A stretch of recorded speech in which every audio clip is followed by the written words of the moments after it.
Hello and welcome. It is another rousing edition of the Inside Mizzou Athletics podcast. I'm Matt Michaels. Hello to you, Brad Trinago. Hello to you, Matt. It is freaking freezing outside, so in my head, I want to start thinking about warmer things and maybe warmer sports and stuff, so I'm looking forward to our conversation coming up this week. Yeah, this is absolutely what you would do, is think about the diamonds and nice spring things, and we actually have a trio of Mizzou softball players to introduce you to after we introduce you to our friends at Shelter Insurance, who power the podcast. Shelter's ranked number one in customer satisfaction for auto insurance in the Central Region by J.D. Power 7 of the last 8 years.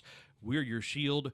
We're your shelter. Well, these three young ladies who we have here on the podcast today are all named to Softball America's Freshman watch list. They're some of the top 100 in the nation incoming to say, keep your eye on them. We're glad to have them all here as a group to introduce you to them on the Inside Mizzou Athletics podcast. We have Abby Carr, Addy Waits, and Sidney Forrester. If you're watching, that is from left to right on your screen. And thank you all, ladies, for being here, and let us be amongst the last to welcome you to Mizzou, because by now you guys are old grizzled veterans, I'm sure.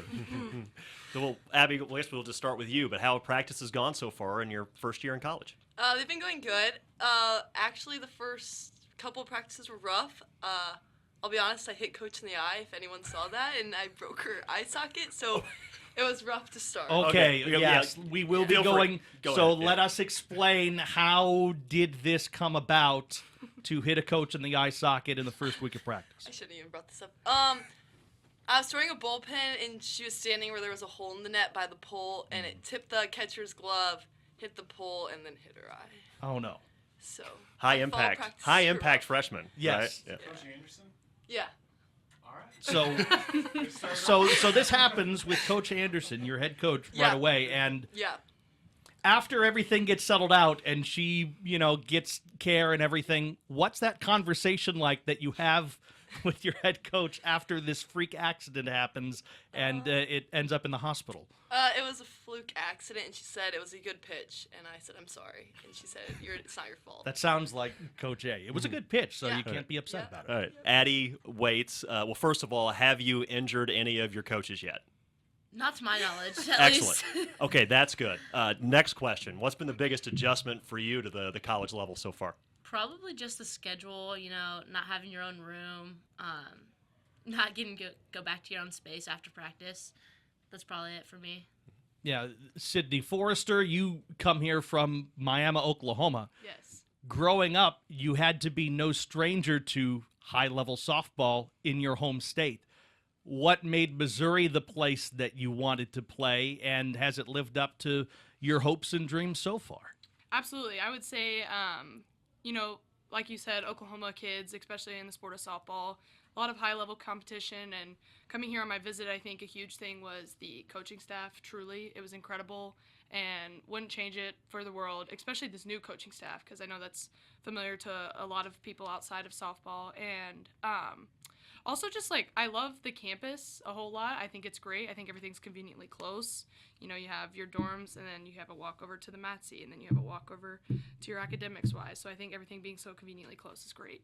So you mentioned the high level of competition in Oklahoma in softball, and despite that, you hit better than 700 as a senior.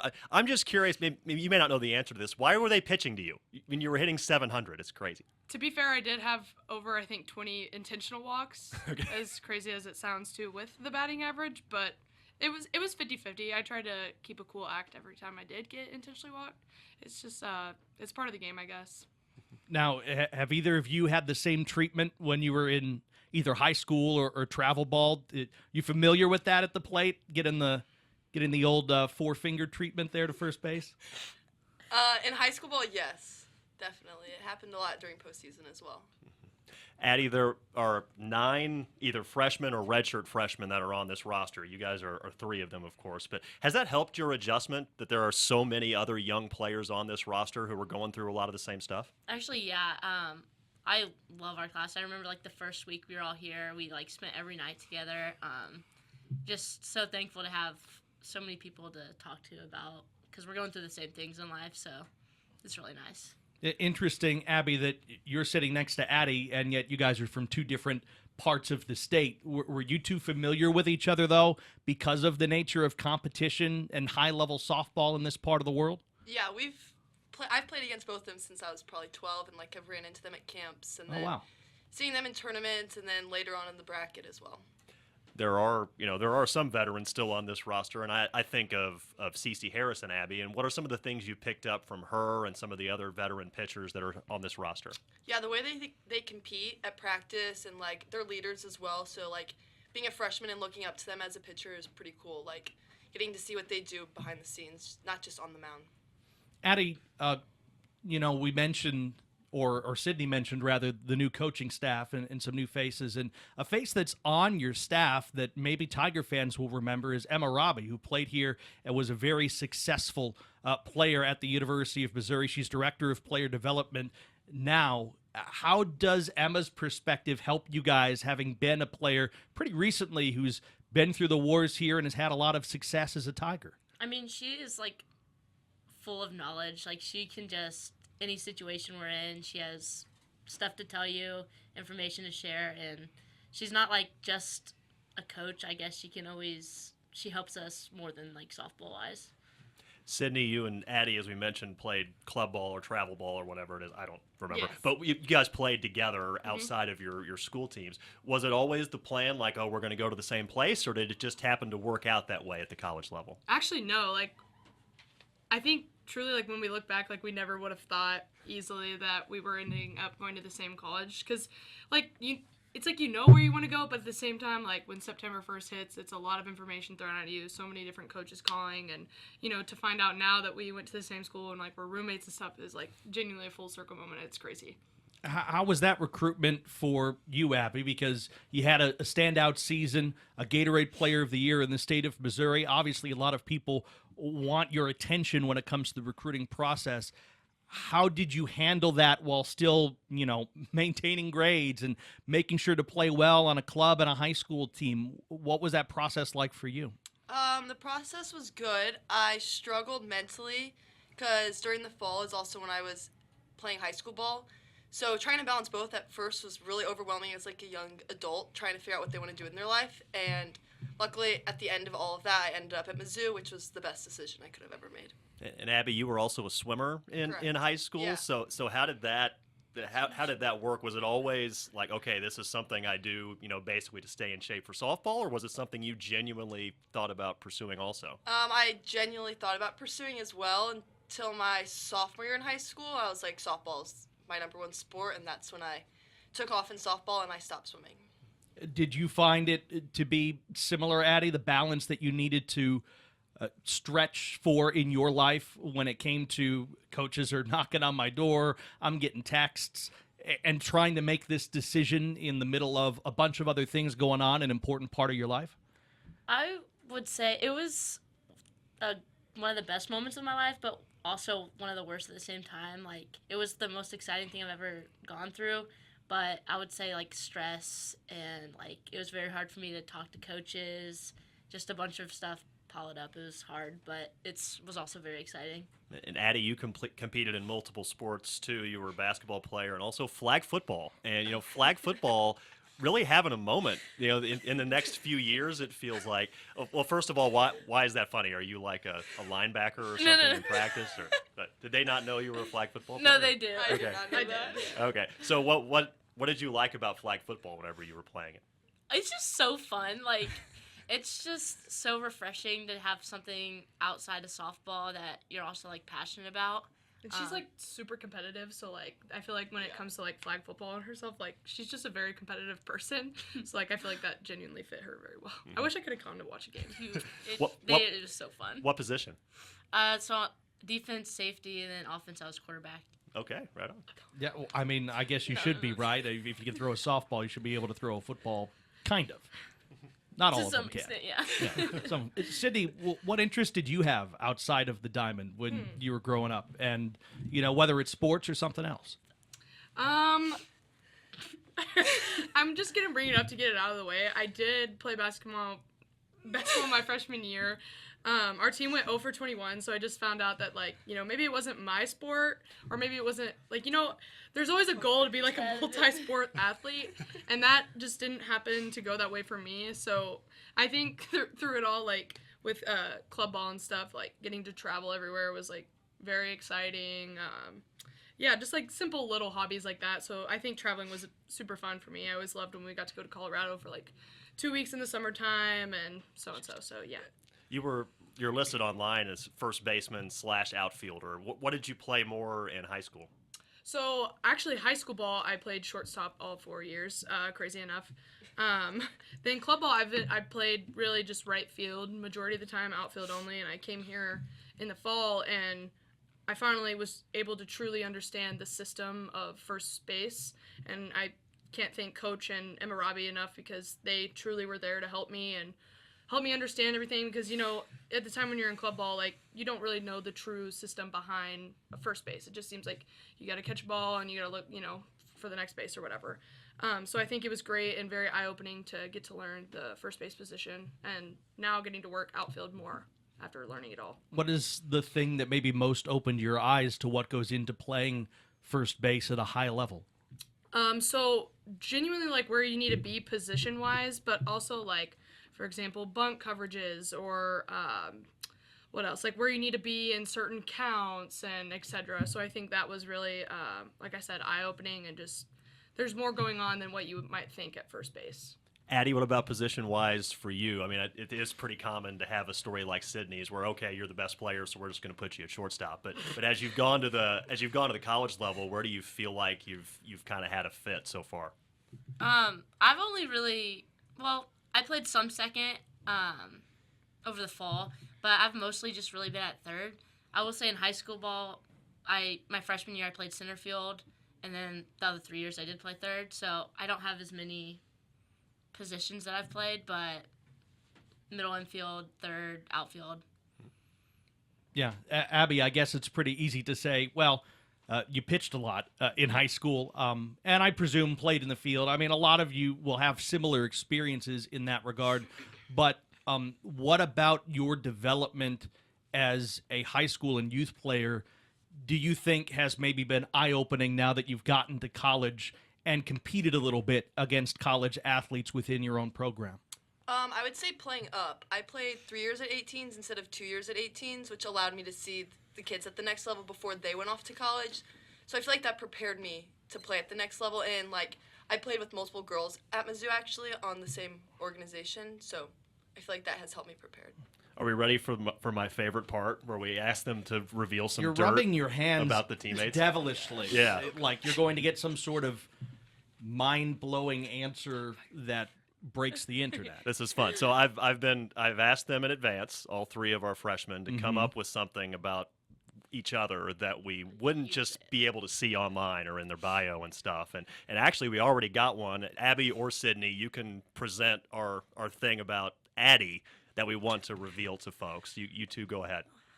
Yeah, you can go for it. I'll start. Okay, so in the fall, Addy lost both of her key fobs while her car was parked illegally in the parking lot. And her parents had to come in and help her move her car. Okay. And today we had to make a little side quest before this interview to come pick Addy up because she happened to have forgot where she parked her car in whichever parking garage. So right after this interview, we'll get back to you guys, maybe, and let you know if she will find this. Appreciate, especially this time of year, it might be good to locate. Yeah. where Is, she Yeah, is. I now, was well, in- she was outside of the I cold. was free, like the coldest I've ever been. Just searching for my car, having my scooter, and I just hope I'm not towed. now, has this been a common problem, though, Addy, or is Okay. this just happening for some reason here in Columbia with the car? No, when I got here, I got this bad rep because I lost both my keys, and like I had never done that before, and now I just look like a very irresponsible person. And I promise that's not the case most of the time. Oh, sorry to call you out. Now you have the opportunity to return serve, if you will. We'll pick on Sidney next, I guess. But Abby and Addy, do you have any dirt on Sidney yet? Anything we should know? I don't think I'm allowed to share what I was gonna say. Oh. Well, that's no what were fun. The bruise. The Oh, bruise. yeah. Which one? Oh. No, that's There okay. Yeah. Probably We'll not. just say there was an incident, Incident. and There was an incident and a bruise. yeah, A Okay. big bruise. that's all we'll share. Yeah. That's well. Maybe Sure. we'll bring you back sophomore year, and maybe we can have a little Right. more info on that. right. And then I guess Abby, we've already gotten yours because you hit your head coach in the face. True. with the True softball. that. Yeah. Yeah. So That's excellent. pretty good, yeah. Not bad. Yeah, that's Yeah. not on the online bio quite yet, I don't think, but we'll No. we'll put that in. I think that might make it. That might not make it through the editing process, but we'll see how that all Perfect. looks. All right, let's go in line here before we let you go. And let's start with you, Sidney. What does success look like for you this season? And it could be wins and losses. It could be off the field. What would that look like, you think, once this year's all said and done? Like for our team wise, like what it all For your team, for you, however you like to answer it. I think with how I've watched and like obviously played with like our practices and stuff, I have a very confident feeling about our hitting staff right now. We're hitting very well off live, and according, not to bring up last year at all, but seeing us being so disciplined up at the plate against our pitching staff, which is very hard, and they've worked their butts off, and I'm really excited to see what they do on the mound. But as us hitters, I think our discipline up to the plate, is very, very good, and I'm very excited to see how we're going to perform this year at the plate. Addy Waits, what would success look like for you this season? Honestly, for me, however I can help us win, just finding a way to win games, competing on the field. I'm just really excited to start games up. And Abby, you get the last word. What does success look like for you once this season's done? I would also say what they both said, but as a pitching staff, just competing every pitch and finishing the batter, not letting them play around or like work the count. Like we throw our best stuff and we win. Absolutely. Throw best stuff and win is a very easy way to break it down. I think that works in a lot of softball games, and we're excited to see how all three of you work into the team and how you and your teammates perform this season. Abby Carr and Sidney Forrester and Addy Waits, all three freshmen to watch, according to not just us, to Softball America and all sorts of people. And they join us here on the Inside Mizzou Athletics podcast. Thank you, ladies, for being here. We wish you all of the early season success, and then maybe look forward to getting some games in here when it's just a little bit warmer than it is outside right now. Amen. Yes. Thank you. Thank you, guys. Thank you all, and Brad and I will be back with much more going on inside Mizzou Athletics for you after you hear from our friends at Shelter Insurance. This episode of Mizzou Storytellers on the Inside Mizzou Athletics podcast is brought to you by Shelter Insurance. Ranked number 1 in customer satisfaction for auto insurance in the Central Region by J.D. Power 5 out of the last 6 years. We're your shield. We're your shelter. And the podcast is also powered by comedian Nate Bargatze and his Big Dumb Eyes World Tour, coming to Mizzou Arena February 21st. Get your tickets on Ticketmaster now, whilst you can. Also by Socket Fiber, which is now available. It's the fastest, most reliable internet, combined with local service and simple billing. Contact Socket today for voice data and internet services for your home and business. 1-800-SOCKET3 or visit socket.net. Faster than Abby Carr shatters the eye socket of her head coach with a softball. Socket Fiber Internet. At the time we record this, there has not been a softball public media day yet. So if you're listening to this, you've got the scoop, because I don't think it will be avoidable. And certainly we hope that Coach Anderson is feeling much better. I love the story because she said, well, it was a good pitch. So, I mean, yeah, that's the pitching coach saying, yeah, it's a good pitch. So make it again. As we're recording this, softball starts in 2 weeks. Yes. 2 weeks is when the season starts down in Clearwater, Florida. They've been going down to that NFCA Leadoff Classic in Clearwater the last couple of years, which makes sense with Coach Anderson, how active she is in the National Fast Pitch Coaches Association. But yeah, man, 2 weeks away. That's wild. They are, it feels like coming up earlier this year than in previous seasons. I think it just might be the way the schedule has broken out. And then after that, at the Clearwater Invitational, so another weekend down in Clearwater, Florida at the Shriners event down there. And then off to Lake Charles. And let me tell you, Lake Charles in February pack an extra jacket.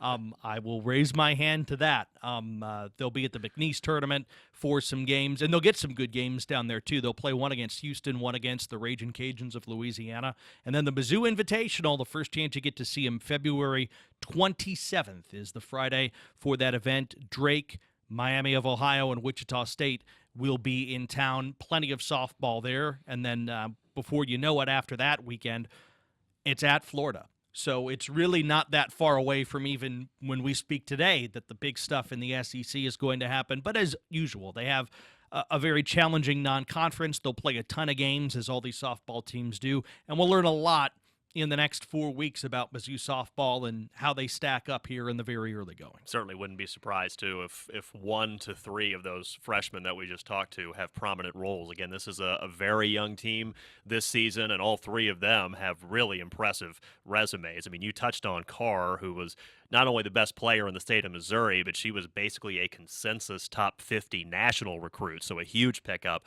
for Larissa Anderson to join this program. Sidney Forrester, I mean, she hit 700 in the state of Oklahoma, so she's doing okay. Addy Waits hit better than 500 at Lee Summit West. She owns most of their career records against the top competition in the state of Missouri, so all 3 of them, rightfully so, getting some national attention for what they could bring right away to this program. Yeah, absolutely. And I know that we'll have much more to say about them and their teammates as things really get going here again in just a couple of weeks.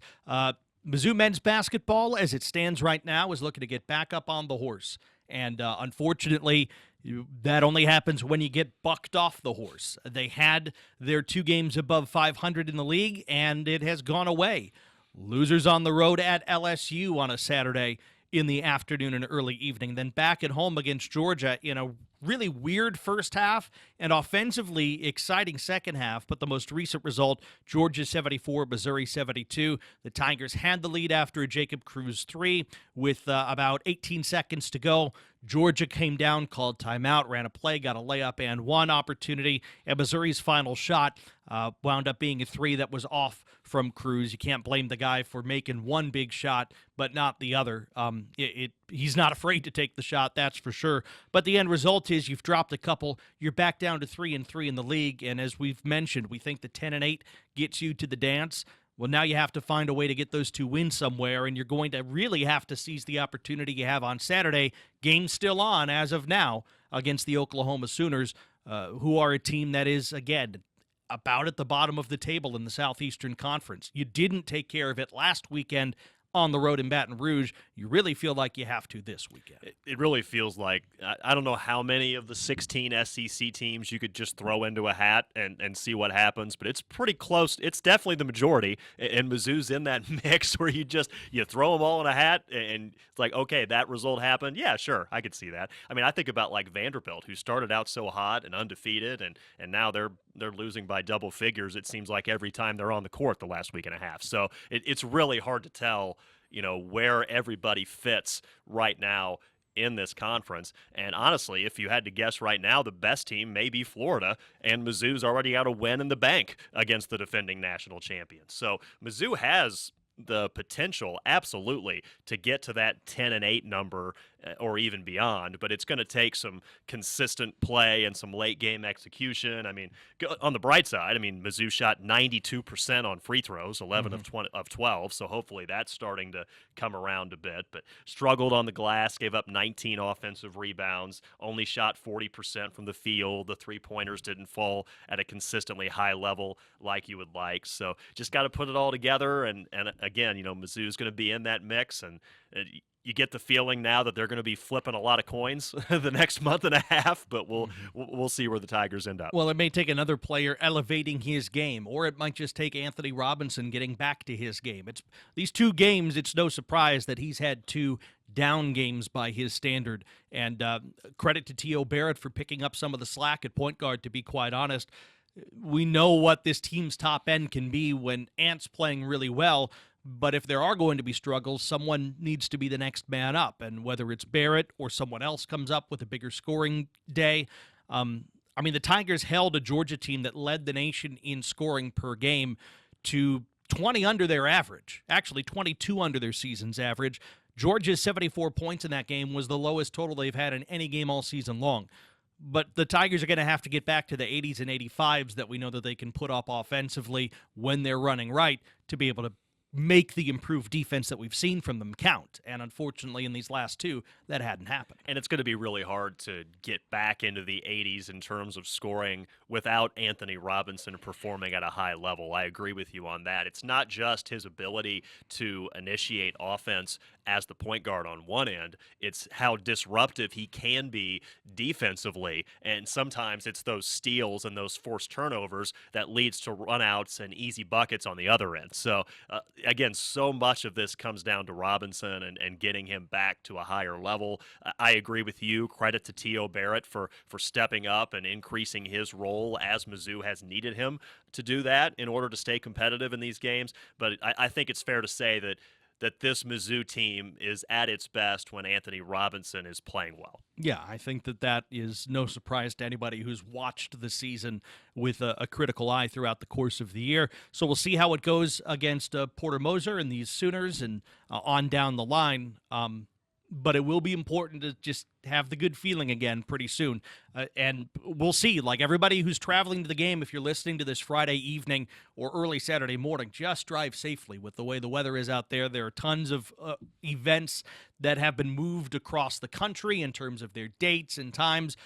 Missouri isn't in that boat right now. As of the time we speak on a late Friday afternoon at this podcast, everything is on as scheduled, which is good news. And so everybody who comes out and makes themselves a wanted spectator, just be safe when you're doing it. With that and a lot of home events that we'll touch on here in a little bit, but there's a lot of home events coming up this weekend, so absolutely be careful if you're making your way to the sports complex. Yeah, the Tiger women fell on the wrong side to Ole Miss. As we record this, it was just a night ago. It was Thursday night.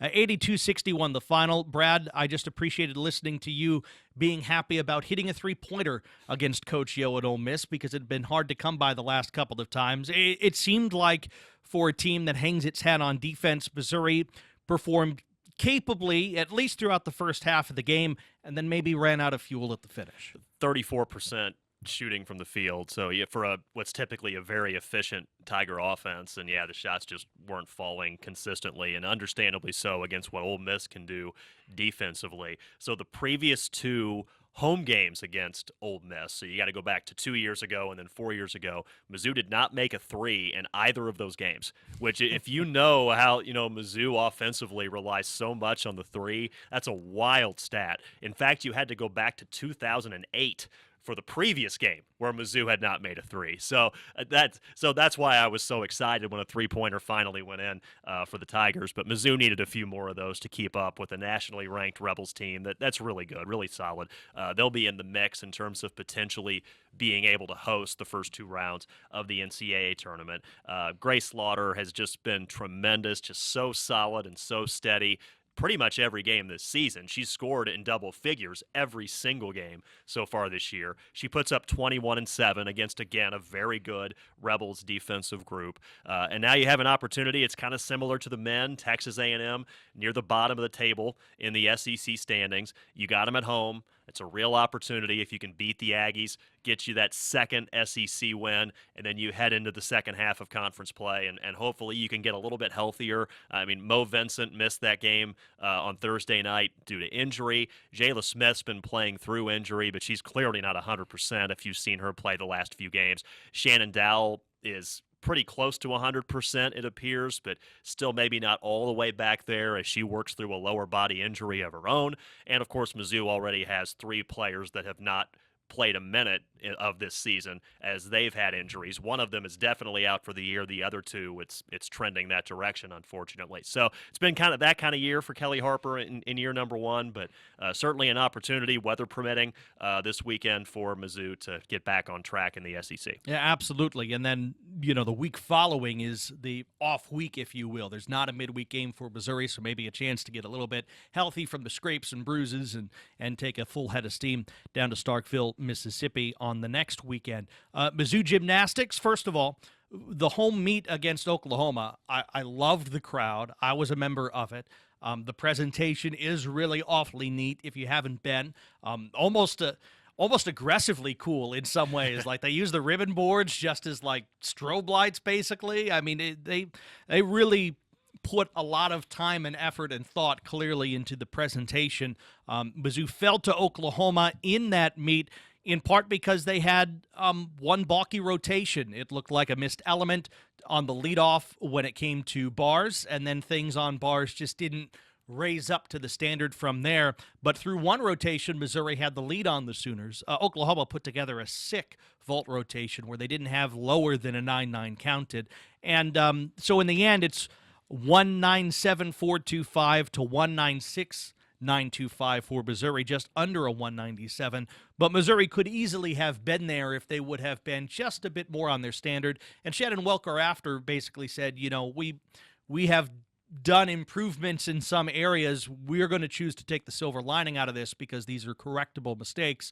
And so we get to see now, as we record this, it's still coming up tonight, at number 3, Alabama. Can Missouri take some of those and put them in to very good use right away? I would say the goal is score yourself a 197 and change and see how that shakes out for this program. And really, when you're talking about it in just the 4th event of the season, that's a high bar to clear. But I think that Shannon Welker and company may well be able to clear it.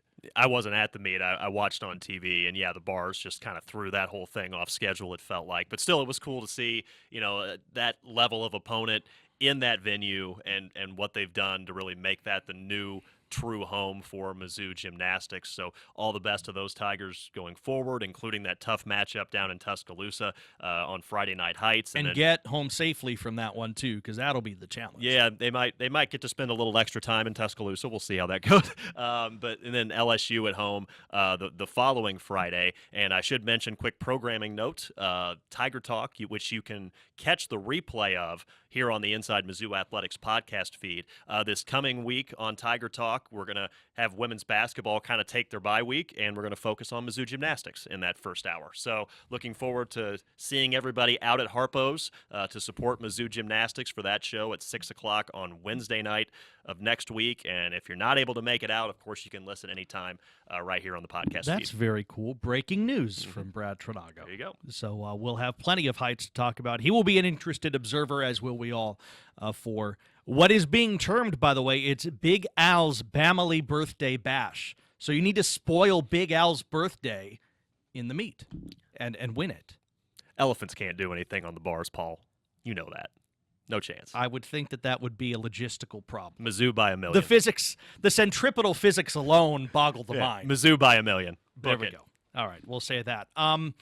What else is going on? Well, at home, Mizzou wrestling, fortunately, everybody's in town. They'll get to go against one of their heated rivals over the years in Oklahoma State.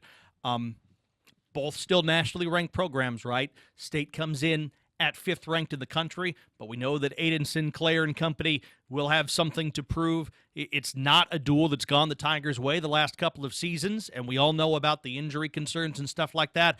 I want to know if the Tigers can go into this one with a real head of steam, get some of those upsets that we're used to seeing, especially on their home floor, and carry that momentum through against another conference opponent coming up in northern Colorado on Sunday of this weekend. I want to know on Friday night what that beverage belt giveaway looks like in conjunction. It looks like a belt that you put whatever beverage you choose in. It seems pretty awesome. In conjunction with $1.99 beers at Hearns. So as we're recording this, we don't know the result, but we do know that it's going to be rowdy between the Tigers and Cowboys on Friday. And then again, we'll hope for the best weather-wise for that meet with Northern Colorado scheduled on Sunday afternoon, which is a sweater vest giveaway, which considering the cold outside, that's also appropriate. The sweater vest looks pretty neat, honestly. I'm sure that Brian Smith has probably packed a couple away just in case he needs extras.